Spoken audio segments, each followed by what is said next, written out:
Hello class 8, welcome to VOE academy. आज हम start करते हैं क्लास 8 का बायोलॉजी चैप्टर जिसका नाम है क्रॉप प्रोडक्शन एंड मैनेजमेंट। तो चलिए स्टार्ट करते हैं।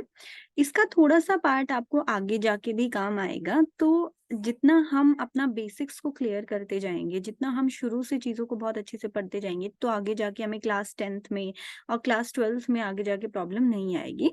तो स्टार्ट करते हैं। सबसे पहले हमारे पास आता है इंट्रोडक्शन। तो सब इंट्रोडक्शन में हमारा पॉइंट है all living organism need food to survive. हम सारे जितने भी लिविंग ऑर्गेनिजम्स हैं उन सबको खाने की जरूरत होती है सर्वाइव करने के लिए। नेक्स्ट पॉइंट हमारे पास आता है the energy from the food is used for many different processes like respiration, digestion, circulation etcetera. तो जो भी एनर्जी हमारी यूज होती है, जो हम एनर्जी ले रहे हैं बॉडी में, वो कहाँ कहाँ पे खर्च होती है, कहाँ कहाँ यूज होती है। वो होती है रेस्पिरेशन में, हमारी सांस लेने की प्रोसेस में, डाइजेशन में, खाने को डाइजेस्ट करने के लिए, और सर्कुलेशन में, वो जो भी हमारा ब्लड पूरी बॉडी में फ्लो होता रहता है पूरा दिन, उसमें यूज होती है। नेक्स्ट पॉइंट हमारे पास आता है plants can synthesise and make their own food. They synthesise sunlight, nutrients, water to make food. अब जो प्लांट्स होते हैं वो अपना खाना खुद बना सकते हैं। वो कैसे बनाते हैं अपना खाना? सनलाइट को यूज करके बनाते हैं और पानी को यूज करके। नेक्स्ट पॉइंट आता है but animals can not prepare food, they depend on other plants and animals around them to survive. Animals क्या होते हैं? अब एनिमल्स अपना खाना खुद नहीं बना सकते, तो वो किस पे डिपेंड होते हैं? प्लांट्स पे होते हैं, एनिमल्स पे डिपेंड होते हैं, अलग दूसरे एनिमल्स पे। जैसे शेर है, वो हिरन को मार के खाता है, तो एक एनिमल दूसरे एनिमल पे डिपेंड हो गया। हम हैं, अब हमें प्लांट्स खाने हैं, हमें सब्जियां खानी है, हमें फ्रूट्स खाने, तो हम किस पे डिपेंड है? हम प्लांट्स पे डिपेंड्स हैं। Humans have grown into a large population. Humans जो है वो काफी ज्यादा पॉपुलेशन में ग्रो कर गए हैं आज के टाइम पे। And to feed large population regular production, management and distribution is necessary. अब इतनी बड़ी, इतनी ज्यादा पॉपुलेशन को फीड करने के लिए, उनको सब खाना खिलाने के लिए हमें क्या करना पड़ेगा? प्रोडक्शन बढ़ाना पड़ेगा, यानी कि जो उपजाऊ चीजें हैं उनको ज्यादा बढ़ाना पड़ेगा। उनकी मैनेजमेंट, उन चीजों को मैनेज करके कैसे रखना है वो चीज बढ़ानी पड़ेगी, और उसका डिस्ट्रीब्यूशन कैसे करना है वो भी हमें इंक्रीज करना पड़ेगा। नेक्स्ट देखते हैं हम हिस्ट्री ऑफ एग्रीकल्चर। अब एग्रीकल्चर की हिस्ट्री क्या रही है, कैसे हमने करा है, कैसे आज तक मतलब एग्रीकल्चर बढ़ी है नहीं बढ़ी है, वो देखते हैं। सो फर्स्ट हमारे पास आता है till 10,000 BCE humans lived as nomads. एक नोमैड्स नाम की चीज होती है। ह्यूमंस एक इनकी तरह रहते थे, मतलब एक आदिवासियों की तरह, और एक मतलब उनको पता ही नहीं था कि क्या चीज है, कैसे करना है, कोई खेती खुद उगानी है या नहीं उगानी है, एक आदिवासियों की तरह।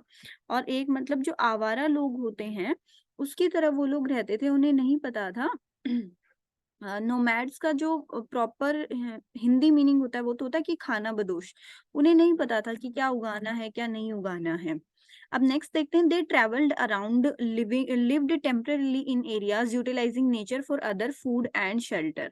अब वो क्या करते थे? वो एक जगह से दूसरी जगह पर ट्रेवल करते रहते थे। जैसे अब वो एक जगह पे रह रहे हैं, वहां पे पेड़ खत्म हो गए या वहां पे पेड़ों पे फ्रूट नहीं लग रहे हैं, तो वो दूसरी जगह पे चले गए। एक जगह उन्हें पानी नहीं मिल रहा है तो वो दूसरी जगह पे चले गए। They ate raw fruits and vegetables and hunted animals. अब या तो वो कच्चे फल और सब्जियां खाते थे या फिर जो दूसरे एनिमल्स हैं उनको मार के खाते थे। Later they discovered the process of cultivation and begin producing wheat, rice and other food crops. अब उसके बाद क्या हुआ? उसके बाद उन्होंने खेती करना शुरू किया और राइस का प्रोडक्शन और अदर जो और बाकी जो खाना था उसकी खेती करना उन्होंने स्टार्ट किया। Then agriculture was born. तो ऐसे करके क्या हुआ? ऐसे एग्रीकल्चर हमारी स्टार्ट हुई। अब एग्रीकल्चरल प्रैक्टिसेस देखते हैं। एग्रीकल्चरल प्रैक्टिसेस में क्या क्या आता है, एग्रीकल्चर प्रैक्टिस कैसे कैसे होती हैं। अब when same kind of plants are grown together in a large scale it's called cultivation of a crop. अब एक तरह का अगर प्लांट है, मान लो गाजर का एक पेड़ है, सेम तरह के प्लांट हमने बहुत सारे लगा दिए, तो उसको क्या बोलते हैं? Cultivation of a crop. Example, a crop of wheat means all plants are of wheat. अब खेती जो व्हीट की क्रॉप है, मान लो गेहूं की खेती है, तो उसका क्या मतलब हो गया? ऐसा नहीं है कि हम एक ही उसको बना रहे हैं, एक ही गेहूं का पौधा हम बना रहे हैं या लगा रहे हैं, हम बहुत सारे पौधे लगा रहे हैं। तो वो उस क्या हो गया? वो हो गई गेहूं की खेती करना। नेक्स्ट देखते हैं, there are many type of foods like cereals, vegetables and fruits. So अब क्या करते हैं, there are many type of foods, जैसे हमारे पास बहुत तरह के फूड्स हो गए, सीरियल्स हो गए, अनाज हैं, वेजिटेबल्स हैं, फ्रूट्स हैं, बहुत तरह की हमारी खेती है जो चलती रहती है। They can be classified on the basis off season they grow. अब उनको अलग अलग से कैसे करते हैं, जैसे कोई खेती होती है वो किसी सीजन में होती है, अब गेहूं होते हैं उन्हें हम ठंड में लगाते हैं, लेकिन वो जो होते पकते कब हैं, वो पकते हैं मार्च अप्रैल के महीने में। सो हर एक जो खेती होती है उसका अपना एक टाइम होता है। India is a vast country. Factors like temperature, humidity, rainfall differ location to location. अब इंडिया एक बहुत वास्ट कंट्री है, उसमें क्या होता है कि टेम्परेचर, ह्यूमिडिटी, रेनफॉल वो हर जगह अलग अलग है। जैसे हमारे यहाँ पे पानी अच्छा होता है, राजस्थान की साइड में पानी थोड़ा कम होता है, तो उधर उधर कौन सी खेती करी जाएगी, वहां पे वो खेती करी जाएगी जिसमें पानी कम लगे। दस different part of crops are grown across the country. तो अलग अलग कंट्री में जो भी अलग अलग जगह हैं हमारे देश में, वहां पे अलग अलग तरह की खेती करी जाती है। नेक्स्ट देखते हैं डिफरेंट टाइप ऑफ क्रॉप्स। अब अलग अलग तरह की क्या क्या क्रॉप्स होते हैं उनको देखते हैं। सबसे पहले हमारे पास आता है खरीफ क्रॉप। दो टाइप के हमारे पास क्रॉप होती है, एक रबी होती है, एक खरीफ होती है। सो पहले हम देखते हैं खरीफ क्या होती है। These are sown in rainy season from June to September. Example paddy, maize, soybean, groundnut, coconut. अब ये क्या होते हैं, ये कब लगाए जाते हैं, ये रेनी सीजन में लगाए जाते हैं, जैसे जून से लेके सितंबर के टाइम पे। तो जो जून और सितंबर के टाइम पे लगेंगे रेनी सीजन में, वो कौन सी हो गई, खरीफ क्रॉप हो गई। इनके एग्जाम्पल क्या क्या आ गए, मेज, सोयाबीन हो गया, मक्का हो गई, सोयाबीन है, मूंगफली वगैरह है, कॉटन हो गया। सो ये सारे कौन से हो गए, ये सारे खरीफ क्रॉप हो गए। अब ग्राउंडनट को कब लगाया हमने, मान लो मूंगफली उसको लगाया कब, जून से सितंबर तक ये होगी। अब सितंबर अक्टूबर में ये आने लग जाएंगे, अब सितंबर अक्टूबर में बिकने लग जाती है मूंगफली। तो इनको उगाया तो पहले गया था, बिकने वो अब लगेंगी क्योंकि अब वो पक के तैयार हो गई है। सो ये एग्जाम्पल्स है खरीफ क्रॉप के, जैसे राइस हो गया, ग्राउंडनट हो गया, रगी हो गया, सोयाबीन्स हो गया। नेक्स्ट देखते हैं रबी क्रॉप्स। रबी कौन सी होती हैं, इन्हें they are grown in winter season from October to March. अब इन्हें अक्टूबर से मार्च तक उगाया जाता है। जैसे क्या क्या हो गया, एग्जाम्पल में हम देखते हैं, wheat, gram, P, mustard and linseed.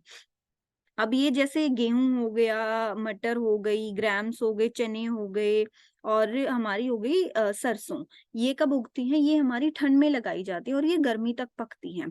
तो ये अक्टूबर से मार्च के टाइम पे जो फसलें लगती हैं उन्हें हम रबी क्रॉप्स बोलते हैं। Besides these pulses are grown in summer across various regions. अब जो दालें होती है ना, दाल, दाल को कब उगाया जाता है, दाल को हम उगाते हैं समर सीजन में। नेक्स्ट देखते हैं basic practices in crop production. Crop production में कौन कौन सी प्रैक्टिस होती हैं। Cultivation involves a set of different processes followed by farmers. Cultivation में बहुत तरह की प्रोसेसेस होती हैं जिन्हें फार्मर्स उगाते हैं। These activities are similar carried out by a gardener और बाय अस इन होम और गार्डनिंग। अब ये जो भी एक्टिविटीज है ये कहाँ पे करी जाती है, या तो कोई माली करता है खेत में, या फिर हम घर पे भी उगा सकते हैं। These processes are called agricultural processes. इन प्रोसेस को हम क्या बोलते हैं, एग्रीकल्चर प्रोसेसेस। अब ये प्रोसेस कौन कौन सी हैं, 7 तरह की प्रोसेस दिखाई गई हैं। फर्स्ट है हमारे पास प्रिपरेशन वाले की preparation of soils. Preparation of soil में क्या आएगा कि मिट्टी को हमें देखना है कि मिट्टी हमारी प्रिपेयर है कि नहीं है, उसमें पानी कम है, ज्यादा है, या मिट्टी को बहाना है, मिट्टी में कोई वीड्स तो नहीं पैदा हो गए हैं, वो चीजें देखनी है। सेकंड है सोइंग। सोइंग मतलब हम जो लगाते हैं, बीज लगाते हैं वो। थर्ड हमारा हो गया एडिंग मेन्योर एंड फर्टिलाइजर्स। हम उसमें मेन्योर डाल रहे हैं, खाद डाल रहे हैं, फर्टिलाइजर्स डाल रहे हैं। फोर्थ हमारा हो गया इरिगेशन। इरिगेशन में हम जो भी फसल है उसको पानी देना है, वो हमारी इरिगेशन हो गई। फिफ्थ हमारे पास आता है प्रोटेक्टिंग फ्रॉम वीड्स। अब उसमें कोई भी अनचाहा पौधा, वीड्स होते हैं जो अनवांटेड प्लांट्स उग जाते हैं खेत में, उन्हें हम वीड्स बोलते हैं। तो वीड्स को हटाना, कोई भी अगर हमारा पौधा ऐसा उग गया जो हमें नहीं चाहिए है, जैसे आपने देखा होगा कुछ लेडीज भी खेत में ऐसे पौधे काट के लेके आती है क्योंकि वो खेती के लिए नहीं चाहिए होते, पर उनको जो है एनिमल्स खा लेते हैं, तो वो अपने एनिमल्स के लिए लेके आती हैं। सेकंड आता है हार्वेस्टिंग। अब हार्वेस्टिंग उन फसल को काटना और उनको निकालना। सेवंथ हमारे पास आ गया स्टोरेज, जैसे गेहूं है तो उन्हें स्टोर करके रखना। नेक्स्ट देखते हैं, अब हम स्टेप बाय स्टेप देखते हैं preparation of soil. Preparation of soil में क्या आएगा, it is the first step of cultivation. ये जो है कल्टीवेशन का फर्स्ट स्टेप है हमारे पास कि कल्टीवेशन में क्या क्या होता है, हमारा जो फर्स्ट जो फसल हम बो रहे हैं उसमें कल्टीवेट होता है। The soil needs to be turn and loosen. अब सॉइल को क्या करा जाता है, सॉइल को देखो ऐसे हल से या तो हाथ से करा जाता है, या फिर इसको पशु करते हैं, या फिर इसको ट्रैक्टर के थ्रू करा जाता है कि सॉइल की ऊपर ऊपर की जो मिट्टी होती है उसको लूज कर दिया जाता है, ऐसे बहाया जाता है। This allow the roots of plants to penetrate deep into the ground and breathe easily. अब इससे क्या होगा, जो जड़ें हैं वो अंदर तक जाएंगी प्लांट्स की, और उनको ऑक्सीजन भी अच्छी मिल पाएगी। The loosened soil helps growing earthworm and microbes in the soil. अब ये जो हल्की जो मिट्टी है ऊपर की वो क्या करेगी, उससे जो केचुए हैं वो भी अंदर जा पाएंगे फसल में, और जो माइक्रोब्स हैं जो खाद बनाते हैं वो भी अंदर तक जा पाएंगे। These are called friends of farmers as they loosen the soil and add humus to it. अब जो ये केचुए हैं और माइक्रोब्स हैं, इन्हें फार्मर्स का फ्रेंड कहा जाता है, क्योंकि ये क्या करते हैं, ये फसल को ढीला करते हैं, जो मिट्टी है उसको ढीला करते हैं और उसमें ह्यूमस ऐड करते हैं, मतलब उसमें खाद बनाते हैं चीजों का। Soil contains nutrients, minerals and some living organisms. अब सॉयल में क्या क्या प्रेजेंट होता है, मिट्टी में न्यूट्रिएंट भी प्रेजेंट होते हैं, मिनरल्स भी होते हैं, और कुछ लिविंग ऑर्गेनिज्म जैसे छोटे छोटे बैक्टीरियाज, जीव जंतु छोटे छोटे से प्रेजेंट होते हैं उसमें। Dead plants and animals decompose into soil which releases some minerals back into the soil. अब जो dead plants और animals होते हैं ना वो decompose हो जाते हैं soil में। उन्हें decompose कौन करता है, यही तो लोग तो करते हैं, जैसे microbes present हो गए, earthworm present हो गए, यही उन्हें decompose करते हैं। कोई भी अगर मान लो आप देखोगे कि कोई कुत्ता मर गया है खेत में, तो वो एक दिन तो वहां पे पड़ा है, पर आप अगर उसको 40-50 दिन के बाद जाके देखोगे तो वो मिट्टी में मिल चुका होगा।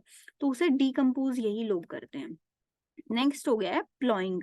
Only the top centimetres of soil can be used for cultivation, so turning the soil brings the nutrients rich soil back to the surface. अब प्लॉइंग क्या करते हैं हम, ये ट्रैक्टर से अगर जो खेत को बहाना होता है उसे प्लॉइंग बोलते हैं। इससे क्या होता है कि जो ऊपर ऊपर की लेयर होती है उसे लूज करा जाता है, और उसे एक समतल तरह से बनाया जाता है ताकि उस पे खेती करी जा सके। दिस इज कॉल्ड टिल्लिंग और प्लॉइंग। इसे या तो टिलिंग भी बोला जाता है और प्लॉइंग भी बोला जाता है। It's done by a plough, they are made of woods और मेटल। अब जिस चीज से इसको प्लॉइंग करी जाती है उसको प्लॉ बोलते हैं, और वो प्लो या तो लकड़ी का ऐसा बना हो सकता है या ऐसे मेटल का भी बना हो सकता है। If the soil is dry it may need some watering before tilling. अब अगर मान लो सॉइल बहुत ज्यादा ड्राई है तो उसमें पहले थोड़ा सा पानी डाला जाता है, उसके बाद उसको बहाया जाता है। After tilling there can be big lumps in the soil. Tilling के बाद भी क्या होता है कि बहुत ऐसा पॉसिबल है कि बहुत मिट्टी के बहुत बड़े बड़े से उसमें टुकड़े पड़े हों। It's important to break the lumps for levelling the ground. अब क्या करा जाता है, जैसे यहाँ पे ये बहुत बड़े बड़े टुकड़े बच गए हैं, अब इसके लिए क्या करा जाएगा, इसको इस ग्राउंड की लेवलिंग करी जाएगी। Levelling is necessary for both sowing and irrigation with a leveller. इसके बाद इस पे एक लेवलर चलाया जाता है ताकि ये जो मिट्टी के बड़े बड़े टुकड़े हैं ये टूट के छोटे छोटे में टर्न हो सके। Sometimes manure is adding before tilling to ensure well mixing of it in soil.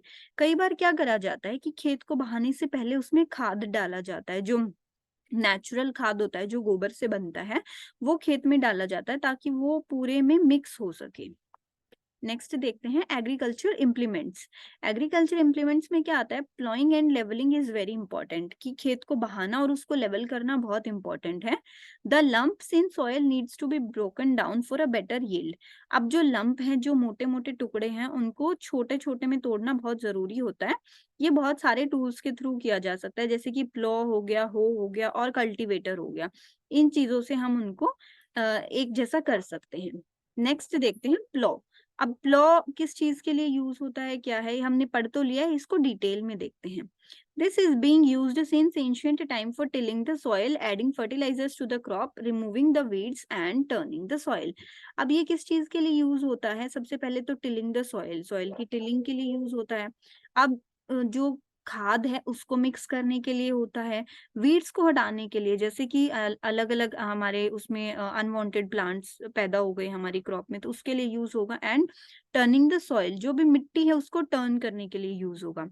This is made of would and is pulled through any a pair of animals like bulls और buffaloes. पहले के time पे क्या होता था, पहले के time पे जब मशीन्स अवेलेबल नहीं थी, ट्रैक्टर्स अवेलेबल नहीं थे, तो उस टाइम पे क्या होता था कि पशुओं को यूज करा जाता था खेती के काम में। तो जो बुल हो गए और या फिर बफेलोज हो गए, वो इसको पुल करते थे, वो खेत को बहाते थे। It contains strong triangular iron strip called ploughshare. अब ये एक स्ट्रॉन्ग ट्राइंगुलर आयरन शेप्ड इसमें एक चीज है, इसको प्लॉशेयर बोला गया है। ये वाली जो चीज है इसको प्लॉशेयर बोलते हैं। The main part of it is a long log of wood called plough shaft. अब इसका जो मेन पार्ट होता है वो होता है शाफ्ट, ये शाफ्ट होती है इसकी, ये यहाँ पे प्लॉशेयर हो गया।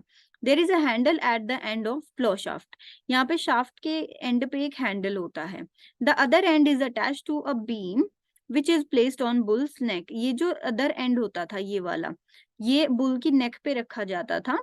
The wood plough is rapidly being replaced by iron plough. अब ये किससे रिप्लेस हो गया, आयरन प्लो से, जो कि ट्रैक्टर पे जोड़ के करा जाता है।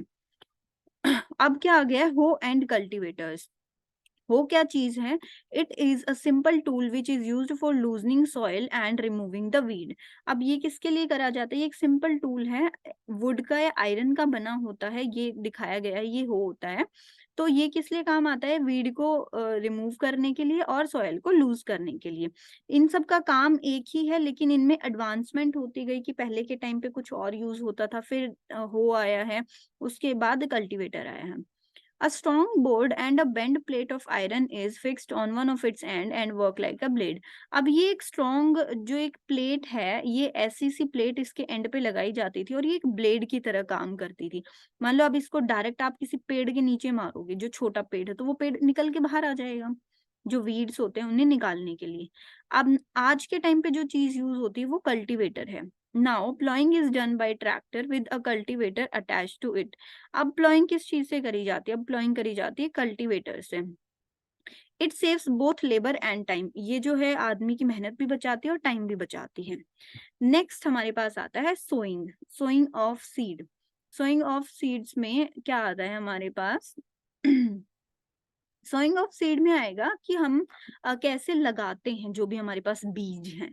Sowing seed is an important part, ये एक बहुत इंपॉर्टेंट पार्ट है। Before sowing good clean and high quality seeds of good quality or variety are selected.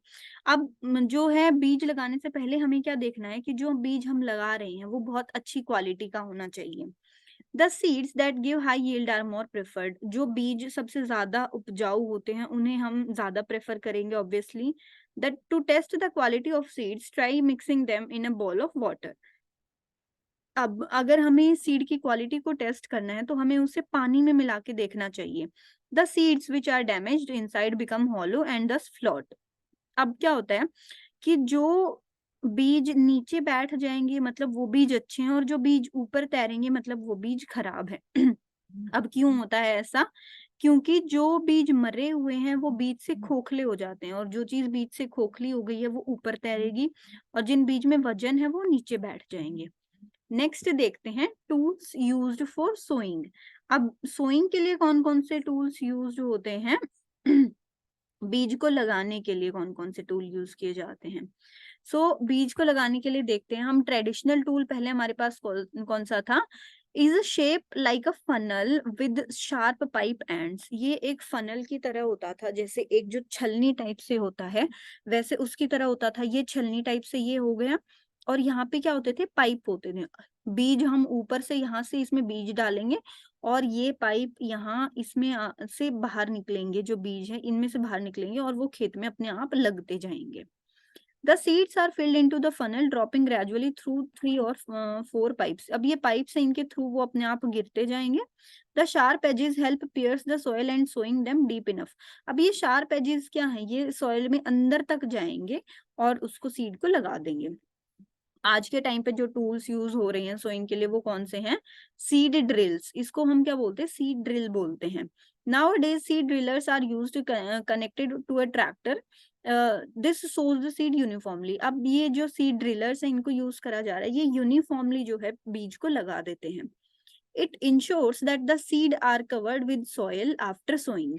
अब ये क्या इंश्योर करता है कि बीज जब अंदर लगा दिया तो उसके ऊपर मिट्टी भी डाल देता है। This protect them to be eaten by birds, क्योंकि वो उगने से पहले कहीं उनको बर्ड्स खा ना ले। ये क्या करता है, टाइम और लेबर दोनों को सेव करता है। अप्रोप्रिएट डिस्टेंस के साथ लगाता है, ऐसा नहीं है कि 1 मीटर दूर एक सीड लगा दिया, उससे दूसरा दूसरे मीटर पे लग रहा है, उसके बीच में खाली जगह पड़ी है। यूनिफॉर्मली सीड्स को लगाता है। This ensures all plants get enough light, nutrients, water from the soil. अब ये क्या इंश्योर करता है कि हर एक उसको बराबर का पानी मिले, बराबर की सनलाइट मिले, इतने डिस्टेंस पे ये सीड्स को लगाता है। Sometimes some plants needs to be removed for over crowding. क्या होता है कि कई बार ओवर क्राउडिंग अगर हो गई, दो प्लांट्स बहुत पास पास उग गए, तो उसको हटाना भी पड़ता है, निकालना भी पड़ता है। नेक्स्ट हमारे पास आता है एडिंग मेन्योर एंड फर्टिलाइजर्स। अब मेन्योर और फर्टिलाइजर्स को कैसे ऐड करेंगे हम जो खाद बीज है, खाद को हम कैसे लगाएंगे। These are the substances added to soil for additional nutrients and healthy growth of plants. अब ये ऐसे सब्सटेंसेस हैं जो एडिशनल न्यूट्रिएंट्स प्रोवाइड कराते हैं। जैसे हम खाद डालेंगे तो प्लांट्स को न्यूट्रिएंट्स मिलेंगे, मिनरल मिलेंगे, और वो अच्छी तरह से उगेगा और अच्छा हमें प्लांट देगा, अच्छा हमें जो भी फ्रूट है उसमें से वो देगा। The soil provided the nutrients to plants for growth. अब ये किस में डाला जाता है, जो मेन्योर होता है वो मिट्टी के अंदर डाला जाता है। Some farmers cultivates crop on land repeatedly, never landing the land uncultivated. कुछ फार्मर्स कैसे होते हैं कि मिट्टी को खाली कभी छोड़ते ही नहीं है, बार बार उस पे उगाए जा रहे हैं, उगाए जा रहे हैं। तो क्या होता है कि मिट्टी की उपजाऊ शक्ति कम हो जाती है और उसमें जो न्यूट्रिएंट्स है वो कम हो जाते हैं, पुअर हो जाते हैं। Therefore manure is added to soil to replenish the nutrients. तो क्या होता है, उसमें मैन्योर ऐड किए जाते हैं ताकि उसमें न्यूट्रिएंट्स बने रहें सारे। तो इस प्रोसेस को हम बोलते हैं मैन्योरिंग। अब मैन्योरिंग में क्या क्या हम डाल सकते हैं। Poor soil nutrients result in weak plant. अब पुअर न्यूट्रिएंट रहेगा तो प्लांट भी वीक होगा, उसमें से हमें अच्छा बीज या जो भी उसमें में से हमें उगनी है, जो फसल हमारी, वो नहीं उगेगी। Manure is an organic substance obtained from decomposition of plant and animal waste. Manure होता क्या है, Manure होता है प्लांट और एनिमल्स का वेस्ट। प्लांट्स का वेस्ट जैसे गली सड़ी सब्जियां हो गई, वो सड़ के खाद बन गई हैं, और एनिमल्स का वेस्ट यानी कि गोबर हो गया है। Farmer dump plant and animal waste in pits and open places and allow it to decompose. अब क्या होता है कि एक ढेर बना दिया जाता है गोबर का और उसको वहीं पे छोड़ दिया जाता है ताकि वो डिकम्पोज हो जाए। After decomposition is this decomposition is caused by some micro organisms. Micro organisms इसको डिकम्पोज करते हैं, केचुए भी होते हैं अर्थवॉर्म जो इसको डिकम्पोज करते हैं, और जो डिकम्पोज्ड मैटर होता है उसको हम मेन्योर की तरह यूज करते हैं। नेक्स्ट हम देखते हैं फर्टिलाइजर्स। फर्टिलाइजर्स क्या होते हैं। These are the chemicals which are riched in particular nutrient. अब इनमें क्या होता है, इनमें पर्टिकुलर न्यूट्रिएंट प्रेजेंट होते हैं, ये फैक्ट्रीज में उगाए जाते हैं। हमारे पास एग्जांपल क्या क्या आते हैं फर्टिलाइजर्स के। यूरिया हो गया, अमोनियम हो गया, sulphates, super phosphate, potash, nitrogen, phosphorus, potassium, ये जितने भी हैं ये सारे हमारे फर्टिलाइजर्स में यूज होते हैं। The use of fertilizers has helped farmers to get better yield of crops like wheat, paddy, maize. अब क्या हो गया कि ये जो यूज है, इनका फर्टिलाइजर्स का यूज है, ये जो फार्मर्स है उनके लिए बहुत ज्यादा हेल्पफुल है, क्योंकि इससे फसल हमारी बहुत अच्छी पैदा होती है। बट कुछ अगर ये ज्यादा अमाउंट में यूज करे जाते तो ये हमारी हेल्थ के लिए हार्मफुल भी हैं। ये हो गया नाइट्रोजन, हो गया नाइट्रोजन जो है ऊपर जाता है प्लांट में, इसको बढ़ाने में हेल्प करता है। ऐसे ही फॉस्फोरस या पोटाशियम है, ये अलग अलग चीजों में हेल्प करते हैं प्लांट की ग्रोथ में। नेक्स्ट देखते हैं use of fertilisers. The excessive use of fertilisers has made the soil infertile. अगर हम बहुत ज्यादा एक्सेस में अगर इनको यूज कर रहे हैं तो ये सॉइल को इनफर्टाइल बना देते हैं, मतलब कि ये जो मिट्टी है उसकी उपजाऊ शक्ति को खत्म भी कर सकते हैं। They have also become a part of water pollution, और ये वाटर पोल्यूशन भी करते हैं, क्योंकि जो ये मिट्टी में नीचे तक जाएंगे और मिट्टी के नीचे जो पानी है उसमें मिल जाएंगे, और मिट्टी के नीचे का जो पानी है उससे वाटर पोल्यूशन क्रिएट होगा।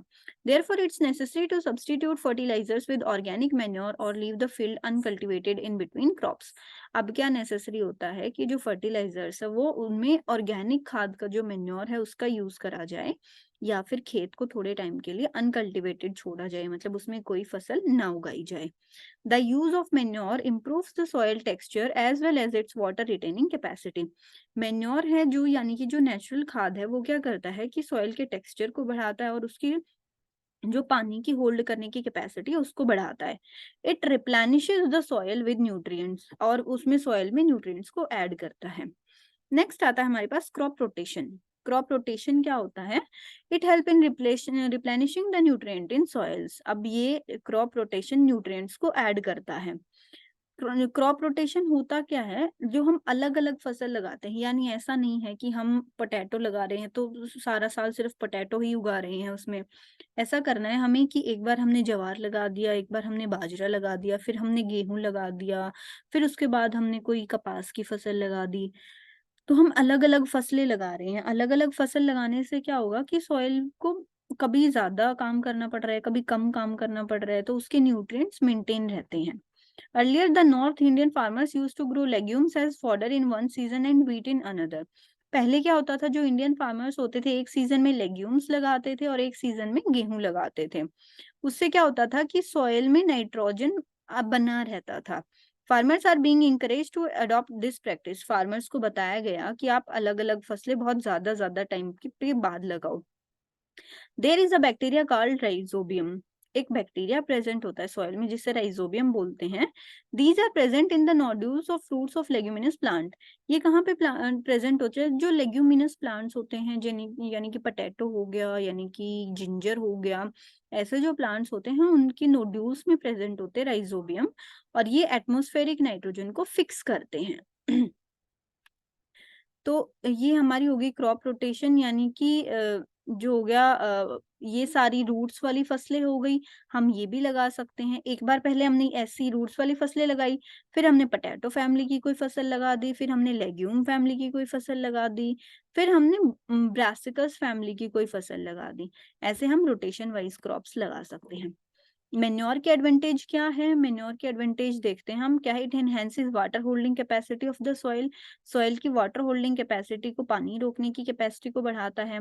It makes the soil porous due to which exchange of gases become easy. Soil में पोर्स को बढ़ाता है ये, ताकि एक्सचेंज ऑफ गैसेस हो सके, जो बीज है उनके अंदर तक ऑक्सीजन जा सके। It increase the number of friendly microbes. Manure है तो मेन्योर के अंदर माइक्रोब्स तो प्रेजेंट होंगे और वो माइक्रोब्स खेती के लिए अच्छे हैं। It improves the texture of soil. मिट्टी की क्वालिटी को भी अच्छा करता है।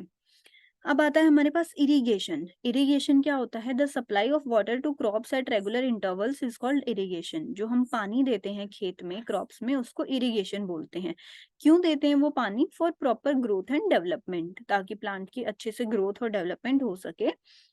जो वाटर हम दे रहे हैं वो कहाँ जाता है? It is absorbed by roots of plant. जो प्लांट्स की रूट्स है वो उसको एब्जॉर्ब कर लेती हैं। Along with water minerals and fertilisers are also absorbed. अब वाटर के साथ क्या होता है? जो हमने मिनरल्स और फर्टिलाइजर्स डाले थे वो भी एब्जॉर्ब हो जाते हैं प्लांट में, क्योंकि प्लांट में 90% क्या होता है? वाटर प्रेजेंट होता है। वाटर कहाँ कहाँ जरूरी होता है? जर्मिनेशन ऑफ सीड के लिए जरूरी होता है, सीड के उगने के लिए। It does not happen in dry condition. सूखे में थोड़ी बीज उगेगा, तो पानी देंगे तभी उगेगा। Nutrients dissolve in water are supply to each part of the plant. अब जो न्यूट्रिएंट्स पानी में डिजॉल्व हुए हैं वो हर एक प्लांट में सप्लाई हुए हैं। अब इरिगेशन में आगे क्या होता है? Water protect the crop from Frost and hot air currents.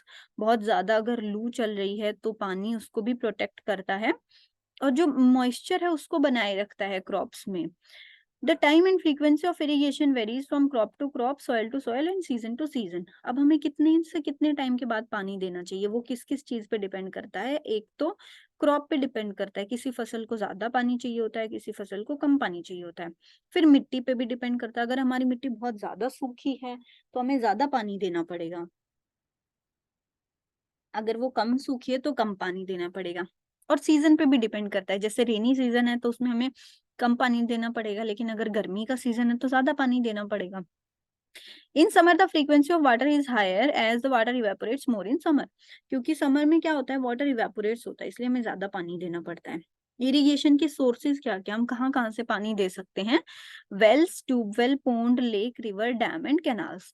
जैसे रिवर हो गया, इससे पानी दे सकते हैं। स्ट्रीम हो गया, रिजर्वेयर हो गया जहाँ पे पानी स्टोर किया जाता है, बारिश से भी पानी आता है। पौंड हो गया, तालाब हो गया, हैंडपंप्स हो गए, या फिर कुएं से हम पानी दे सकते हैं।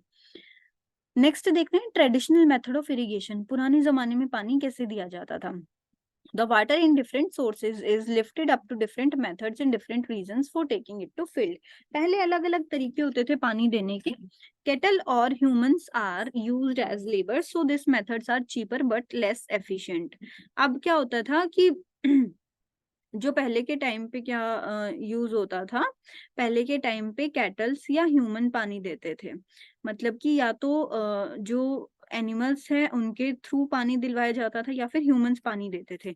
अब ये जो मेथड है वो सस्ता तो था लेकिन कम एफिशिएंट था, यानी कि टाइम और मेहनत बहुत ज्यादा लगते थे। या जैसे कि क्या क्या मेथड प्रेजेंट होते थे, पुली सिस्टम प्रेजेंट होता था, और चेन पंप, ढेकी एंड राहत लेवर सिस्टम। यानी कि देखो, या तो ये पुलिंग सिस्टम प्रेजेंट हो गया कि ये पुल कर रहा है पानी को कुएं से और तब पानी दे रहा है, या फिर ये चेन सिस्टम प्रेजेंट होता था कि यहाँ से चेन के थ्रू दूर से खींच रहे हैं और फिर पानी आ रहा है। So pumps are continuously used for lifting water. Pump use करे जाते थे, हैंड पंप्स हो गया, बाकी दूसरे पंप हो गए जिससे कि पानी को निकाला जा सके। Diesel, biogas, electricity and solar energy is use to run these pumps. Pump को पहले क्या होता था, या तो डीजल से चलाया जाता था या फिर सोलर एनर्जी से चलाया जाता था। अब आज के टाइम पे मॉडर्न इरिगेशन सिस्टम में क्या क्या आ गया है? Sprinkler system. This is used in uneven land with insufficient water. अब ये अनइवन लैंड यानी कि जो समतल धरती नहीं है वहां पे यूज करा जाता है, जिनमें और ऐसे एरिया में यूज करा जाता है जहाँ पे पानी की कमी हो गई, जैसे राजस्थान जैसे एरिया है। तो ये क्या करेगा, हल्का हल्का हल्का हल्का पानी का छिड़काव करता रहेगा सारी फसलों पे। The components are perpendicular pipes with rotating nozzles on the top with main pipeline.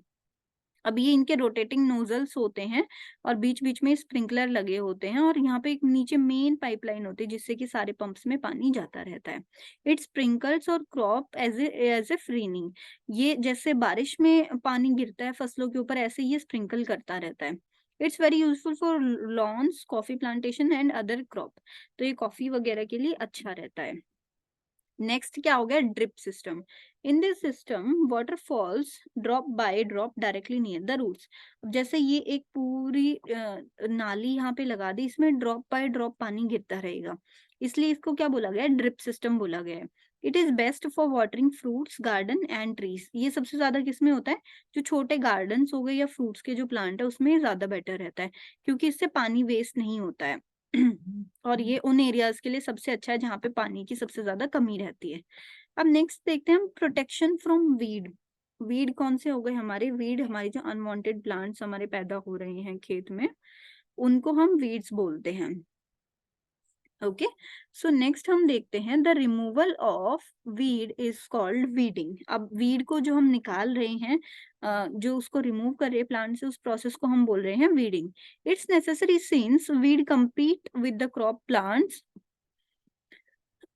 For water, nutrients, space and lights. अब वीड को हटाना नेसेसरी क्यों है, क्योंकि वो जो बाकी प्लांट्स हैं उनके न्यूट्रिएंट्स को खींच लेता है और उससे कॉम्पीट करता है क्रॉप प्लांट से। दस they affect the growth of the crop. अब वो जो फसल है उसकी ग्रोथ को अफेक्ट करते हैं, क्योंकि उसकी जगह का जो पानी है वो उसने खींच लिया, उसकी जगह के मिनरल्स उसने खींच लिए। They also affect harvesting as they can get mixed with the crop. अब वो क्या हार्वेस्टिंग में भी दिक्कत करते हैं, क्योंकि जब फसल की कटाई करेंगे तो वो साथ में मिल जाएंगे फसल में। Some weeds are poisonous for both humans and animals. और वो कट रहे हैं, वो आपस में मिल रहे हैं, तो वो क्या है, हमारे लिए पॉइजनस भी है। Many farmers adopt different methods. अब इसको निकालने के लिए डिफरेंट डिफरेंट मेथड्स हैं। Tilling before sowing helps removing the weeds from roots of soil. अब मान लो जो खेत में हमने बहाव करा था, तो अगर उसमें पहले से कोई वीड्स प्रेजेंट थे, तो वो क्या होंगे, वीड्स उसको पहले से ही वो निकल जाएंगे, वो यानी कि उखड़ के मिट्टी में मिल जाएंगे। They then dry up and act as organic manure for the soil. अब वो मिट्टी में से निकल गए और ऐसे निकल के पड़े रहेंगे मिट्टी में, और अपने आप थोड़े दिन के बाद गल के मिट्टी में ही मिल जाएंगे और वो खाद बन जाएंगे। The manual removal of weeds is done by removal of them by uprooting, pulling, cutting them to ground time to time. या तो इनको पुल करके निकाला जाता है या फिर इनको काट कर निकाला जाता है. This is done by a tool called खुरपी. ये एक टूल होता है, खुरपी उसके थ्रू करा जाता है. A seed drill is also used for weeding. या फिर एक seed drill होता है, उसको यूज करा जाता है. So weeds are also controlled by chemicals called weedicides. जो वीड्स होते हैं वो वीडीसाइड के थ्रू भी कंट्रोल करे जाते हैं, यानी कि जो ये स्प्रे कर रहे हैं उसके थ्रू भी कंट्रोल करे जाते हैं.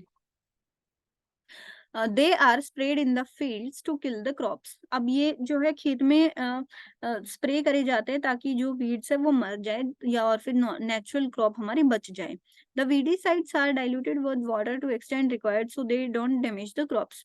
और जो वीडीसाइड है वो सिर्फ हल्की अमाउंट में मारे जाते हैं, हल्के अमाउंट में स्प्रे करे जाते हैं ताकि वो सिर्फ वीड्स को मार दे और फसल को नुकसान ना पहुंचाए. Spraying of weedicide is done before they produce flowers और सीड्स. जो वीडीसाइड्स हैं वो कब छिड़के जाते हैं, वो तब छिड़के जाते हैं जब फ्लावर्स और सीड्स प्लांट में ना उगे हों.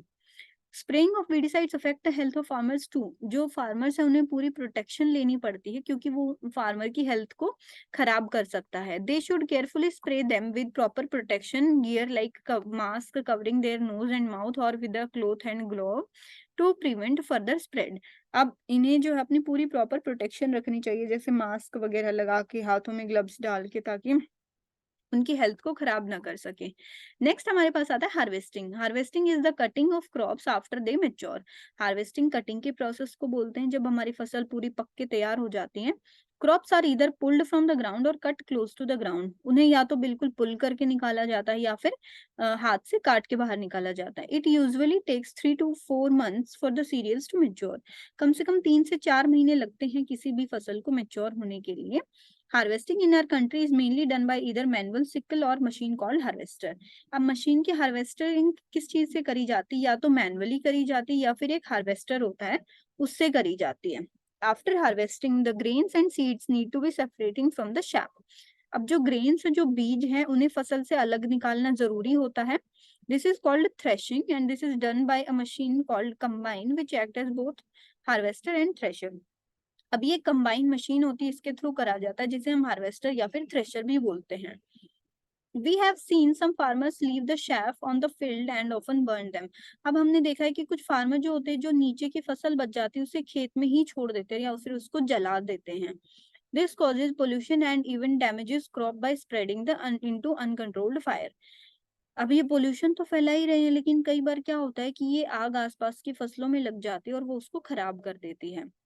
Farmers with small farms do the separation by winnowing. अब जो स्मॉल छोटे फार्म वाले होते हैं वो सेपरेट कैसे करते हैं बीज को, विनोइंग के थ्रू, यानी कि विंड में ऐसे घुमा घुमा के नीचे इसको मारेंगे ऐसे, तो वो बीज जो है वो झड़ झड़ के अलग से गिर जाएंगे. नेक्स्ट देखते हैं harvest festivals. After 3 or 4 months of crop become ripe golden fields like after hard work the period of harvest is of great joy and happiness across India. अब क्या होता है कि जो क्रॉप फसल बन के तैयार हो जाती है वो फार्मर्स के लिए एक एंजॉय का मोमेंट है. All religion have their own festivals but in essence they are about to celebrating new crop. अब ये किस लिए बनाए गए हैं, ताकि जो वो नई फसल है उसको एंजॉय करने के लिए बनाए गए हैं. जैसे कि पंजाब में बैसाखी होती है, मकर संक्रांति होती है, पोंगल होता है, नबायना होता है और बिहू होता है. अलग अलग स्टेट्स में ये अलग अलग फेस्टिवल्स मनाए जाते हैं सिर्फ फसल पकने के टाइम पे. नेक्स्ट आता है इनकी storage. Storage is very important part of the process. It if the harvested grains are kept for long time they should be safe from moisture, insect, rat and bacterias. अब इनको किस किस चीज से बचाना है, एक तो हमें मॉइस्चर से, नमी से बचाना है, एक इंसेक्ट से बचाना है, चूहों से बचाना है और बैक्टीरिया से बचाना है. Harvested grains have more moisture. जो हार्वेस्टेड ग्रेन्स होते हैं उनके अंदर मॉइस्चर ज्यादा होता है. If freshly harvested grains are stored without drying, they are prone to attack from insects, fungus, which make them unfit for germination. अब अगर जो बीज है उनको सुखाया नहीं गया, उनको गीला ही छोड़ दिया गया, तो उनमें फंगस लगने का डर है. Hence, drying the harvest under sun is necessary. तो कुछ टाइम के लिए उसको खुला छोड़ के या फिर सनलाइट के नीचे रख के उनको ड्राई करना जरूरी होता है.